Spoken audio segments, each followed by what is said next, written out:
कहानी का अनुमान है बकरी ने 2 गाँव खा लिए। आज की कहानी का अनुमान है बकरी ने 2 गाँव खा लिए।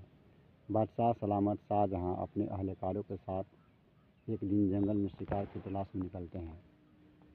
उसके अहलकार हिरन देखते हैं और उसकी तलाश में बहुत आगे निकल जाते हैं। बादशाह रास्ता भटक जाता है, वह रास्ता ढूंढ नहीं पाता है। उसे प्यास लगती है, वह पानी की तलाश में इधर उधर भटकने लगता है।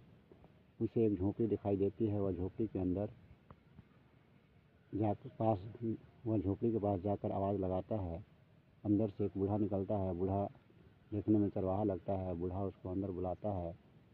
वह उसे नहीं पहचानता कि बादशाह है। वह सोचता है कि कोई मुसाफिर है। उसे बकरी का दूध पिलाता है। बादशाह शाहजहाँ बकरी का दूध पीकर ताजगी महसूस करता है और चरवाहे से कहता है कि मैं तुम्हें इनाम देना चाहता हूँ। चरवाहा कहता है कि इसमें इनाम की क्या ज़रूरत है, यह तो मेरे फ़र्ज में शामिल है।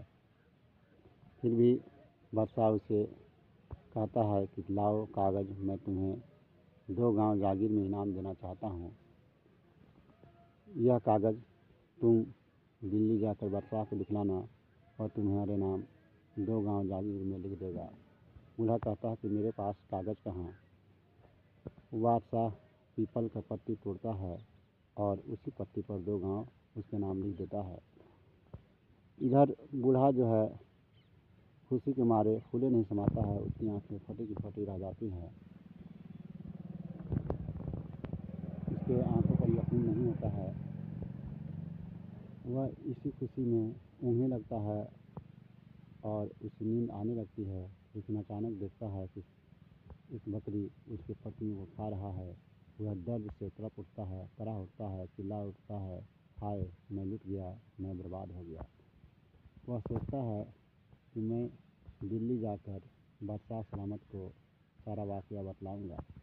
वह दिल्ली चला जाता है और सड़कों पर चिल्लाने लगता है, बकरी ने 2 गाँव खा लिए, मैं लुट गया, मैं बर्बाद हो गया।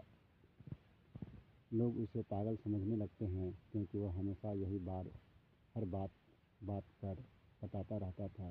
जुमे का दिन है। बादशाह सलामत जुमे के दिन नमाज़ पढ़ने जामा मस्जिद दिल्ली में जाते हैं। वह सड़क पर चिल्लाता रहता है, बकरी ने 2 गाँव खा लिए, बकरी ने 2 गाँव खा लिए। बादशाह सलामत आवाज़ सुनकर रुक जाते हैं। वह उस शख्स को पहचान जाते हैं।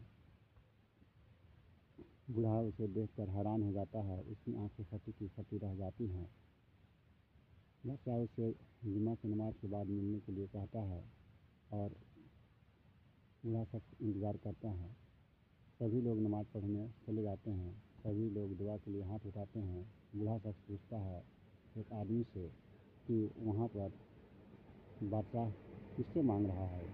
लोग उसे बताते हैं कि बादशाह अपने खुदा से दुआ मांग रहा है।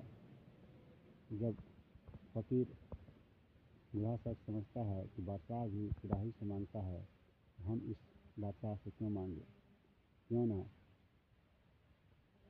मैं भी उसी खुदा से मांगूं जो सबको देता है और वह बिना 2 गाँव लिए ही वापस आ जाता है। इस सबक में बतलाया गया है कि सबको देने वाला खुदा ही है। हमें खुदा पर ही यकीन करना चाहिए।